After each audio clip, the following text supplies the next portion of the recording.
Shankarpur land sons fishing centre reshmi kebab pulao বানানো হলো। একজনকার order ছিল, করে দেওয়া হচ্ছে।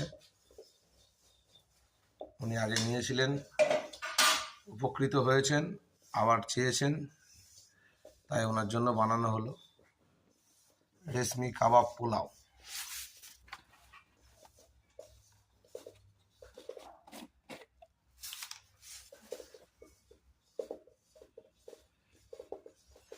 আরে পড়ে যাবে।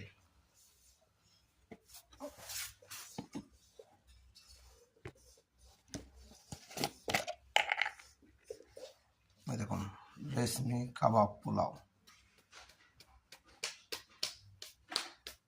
কাতলা মাছের জন্য দারুণ উপকারী।